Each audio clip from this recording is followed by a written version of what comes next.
Hello world. Skipping the larger part of a resume on the previous episodes because once more there is a lot of info I want to share with you, and I would advise to go watch them when you can before proceeding with this one here, because I address several arguments for my case, which I will not go into too much anymore, but they are necessary to understand the width and depth of it on the origin of the primordial mount and the therefrom derived religious symbolism. In the last episode, I focused on evidence for the hypothesis that in a remote past people have actually crossed the Pacific. There are little archaeological remains from that remote era of navigation, so if we want evidence, we have to look at other sources and compare linguistics, folklore, and oral tradition. Nowadays, with genetic research becoming affordable, more and more evidence points in the direction of this specific travel or trade. Now, to find out if we can connect some dots ourselves without too much cherry picking, all I can do is skim the surface, though, in hopes some of you will be encouraged to do your own research. Like always, I just give my opinion. So, first of all, let's look at the Maldives, an island group in the Arabian Sea, southwest of India. Like I mentioned earlier, Buddhist stupas have this pinnacle on top of the domes, looking like discs stacked on top of each other. These pinnacles are called chatras or chautri, basically the same name as umbrella. I mentioned the meaning of the word stupa, how it translates to heap. Now, the Maldive people were of Buddhist animist religion until the point of violent overthrow around 1100 AD, when new rulers took over and Islam became the to follow religion. Most of the Buddhist monuments have been destroyed, and all what is left is the survey and the documents of a few researchers. Some of the work they did was never even published for some reason. The majority of the archaeological trove stems from the first half of the 20th century.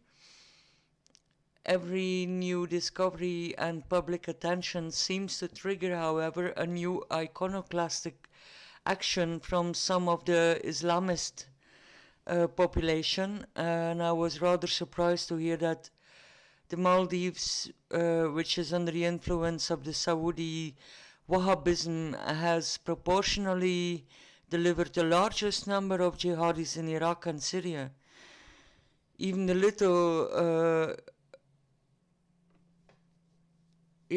little amount of archaeological material that was kept in the National Museum was not safe for this religious intolerance. So what we have from the records indicates that there was a form of Buddhism from very early on, possibly dating back to the last centuries BC. Ruins of big and small stupas have been uncovered together with relics very much in the style of what we can still find in Sri Lanka. In Sri Lanka, it is assumed that Buddhism set in around the time of the famed King Ashoka during the 1st century AD. There has been some discussion on whether Hinduism has taken over in the Maldives, but it seems rather that these religions assimilated, but certain iconography, I mean, certainly points to earlier presence of Hinduism as well. Another interesting trove was an urn with two metal Buddha figurines hidden inside, one male and one female. And the male figurine shows again that similarity with the Sri Lanka Buddhist style. The female figurine, however, is of Malayo-Indonesian style. There were also 2 old coins in there, described as Roman and dating back over 2,000 years ago. It is clear that these coins did not necessarily get there after a Roman ship passed by, but the fact they were hidden underneath a stupa may indicate the high value that was given to them by the ones who tried to safeguard these coins from the religious purge. Sadly, again, these coins, among other finds, have disappeared. There are records of excavations ending in destruction because of the superstition of the inhabitants who, in order to get rid of the supposed curse that came over them or came upon them after the excavations, threw a lot of the archaeological material or findings, into the ocean. Thor Heyerdahl did not just conduct this famous Pacific travel with a raft from Peru to the Easter Islands. He also sailed from Polynesia to the Maldives. The records are there, but his own writing on this final voyage has actually never been published for some obscure reason. This resulted in a lot of speculation and dispute on some of the claims he supposedly has made on ancient trade routes. One of them being his claim of having found Sanskrit glyphs in the Maldives, like mentioned in previous episode. They are very similar to the Polynesian Rongo Rongo. There is little to be found on the Maldives altogether, and although there are the remains of stupas, I don't expect and therefore will not even look for termite or ant mounds. Most of the past of the islands is irrevocably lost due to human idiocy. Instead of going to the west and to Africa, I choose to go back to the Far East again, and from there on move into the American continent. I found some striking coincidence in Africa too, though, and I will have to address these another time. With the spread of Buddhism into the Far East came also the introduction of their temples.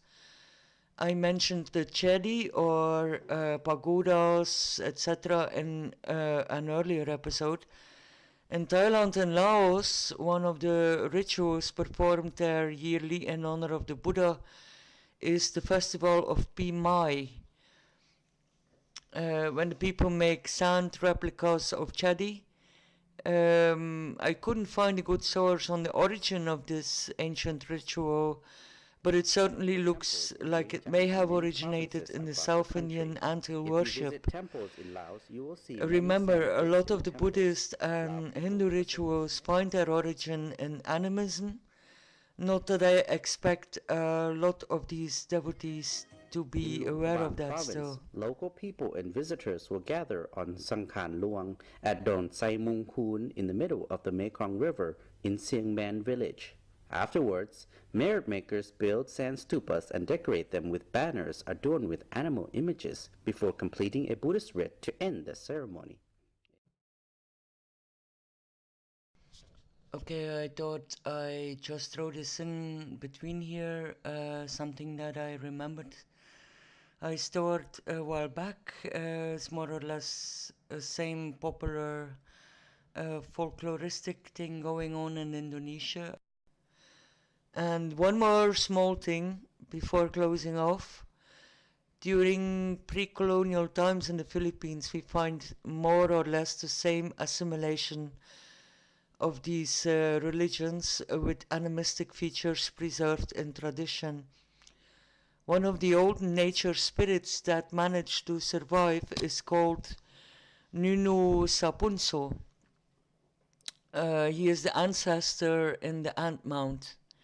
He is one of the spirits that can turn good or bad depending on the respect that people have for him. Some sources call him duende.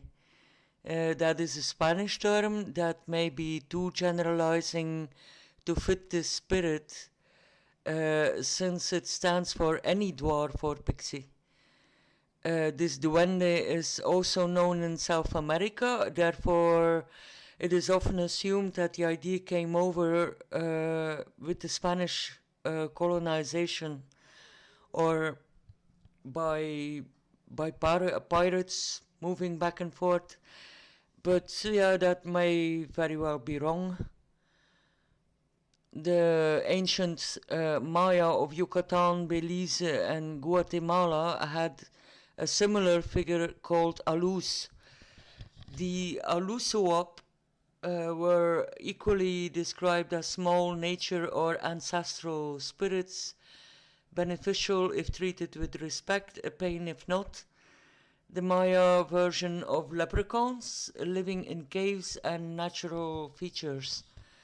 Several small shrines can still be found, but they are too wee for regular people, so it is presumed that they were built in honor of the Alusuap during pre-Columbian times. I reckon there does not need to be any contact at all for people to have similar legends on little people. I mean, I personally hold it very plausible that in a distant past there actually existed small people, and I think they largely have been wiped out. So, but that's it for now, folks. Thanks for watching. There's more to come, and next time